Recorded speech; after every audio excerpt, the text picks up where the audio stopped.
Since we've assumed that space was a place reserved for superpowers and for scientists.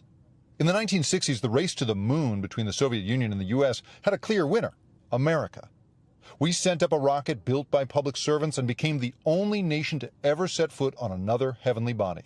The United States went on to explore the solar system with satellites. We've put robots on Mars, all funded by billions in taxpayer money.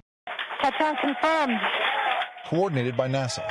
And today, the tradition of big, pure scientific endeavors continues. A satellite built in the U.S., the James Webb Space Telescope, the successor to Hubble, is about to give scientists all over the world the ability to see through time. We'll be able to look at that light coming from the very beginnings of the universe. The afterglow of the formation of the universe. Mm-hmm. Wow. That is the bargain we think about when we think about space. Deployment is an intricate ballet. Mind-blowing science that costs mind-blowing money. This is a $9 billion program. You can't get that through a private company. It's incredibly expensive. It's incredibly valuable, but not in a sort of immediate revenue-generating way, right? No, I've never heard of any NASA satellite that generates revenue, okay? Right, we're a nonprofit, big time. But there is serious profit to be made in space, and it no longer takes the resources of a superpower to get there. When you point a satellite at the stars, you can make scientific discoveries. When you point it at the Earth, you can make money. That's because every time you use GPS, check the weather forecast, or watch live sports, you're relying on satellites. And liftoff. Getting those satellites up there is big business. The private sector and even NASA pays companies like SpaceX to deliver equipment into orbit the way you and I pay a shipping company to deliver what we've bought online. And as the industry explodes, some of the top minds are leaving government agencies and heading to these well-funded companies, according to a congressional report. And all of those minds are figuring out how to make rocket launches a lot cheaper. Relativity is a lower-cost competitor to SpaceX that literally prints rockets. No, really, the company invented enormous 3D printers that use long strands of metal fused by lasers. In the old days, NASA took years to build a rocket. Relativity doesn't have to wait. It can bang out 95% of a rocket in just 60 days. Not only can this company make the big parts of a rocket, like a nose cone, they can also make all of the engine components, including intricate stuff inside that you could never have made the old way. It's really the feature and geometry. Relativity's CEO, Tim Ellis, says he has pre-sold flights to a long list of clients, public and private. So the biggest market for rockets is satellite companies. So we get paid by people like NASA, the DoD, so government entities, but there's also a huge commercial market that's hundreds of billions of dollars of companies that have telecom satellites and satellites that take pictures of Earth. So things like Google Maps, things like using telecom on an airplane or on a boat, all use space-based communications. But Ellis says he started the company to do more than just deliver satellites into orbit. Our mission is to go to Mars, and I think we want to be contributors in that space as well. 3, 2, 1. We're not just building a rocket launch company, we're building the world's first and largest 3D printing company for aerospace. And at Relativity, you can almost see the cost of leaving the Earth come down in real time. NASA estimates its own rocket launches cost more than $100 million.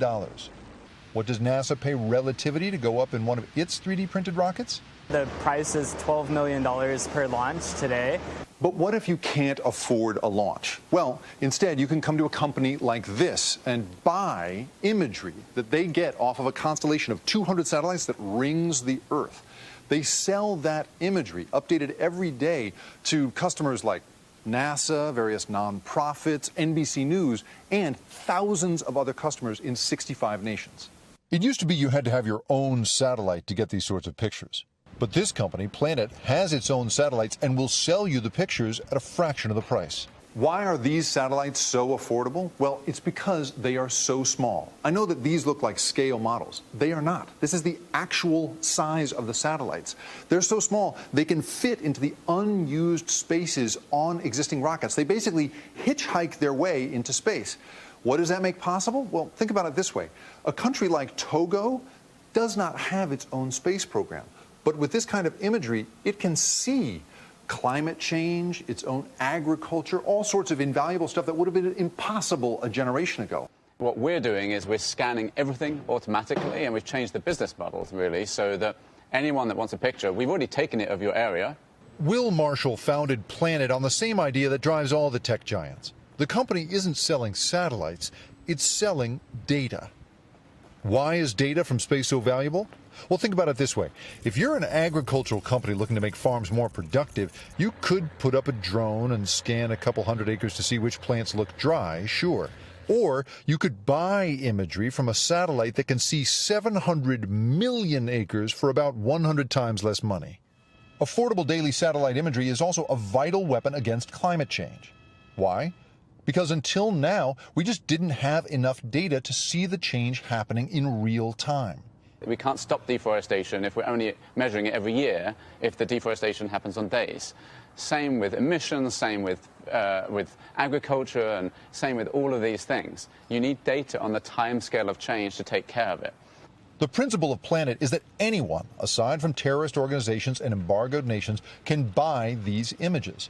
Clients can even task a handful of these larger satellites with special jobs and keep the footage exclusive for a period of time. Academics and private sector analysts using these satellites have pulled huge geopolitical threats into the public eye that previously only an intelligence agency would have known about. We found a set of about 100 nuclear weapons silos in China that were previously undisclosed. That's an important, deal, of course. We actually found them in our scanning fleet and then took a closer look with these. And that was you selling that imagery to...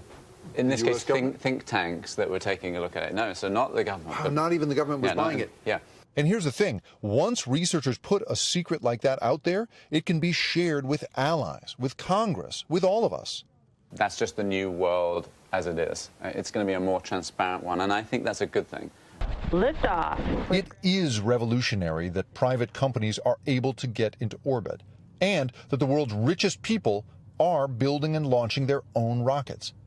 But what's really revolutionary is that the space race is over and corporations have won. It's what we can see of ourselves from space that has transformed getting there from a scientific and military race between superpowers into a worldwide money-making frenzy. Thanks for watching our YouTube channel. Follow today's top stories and breaking news by downloading the NBC News app.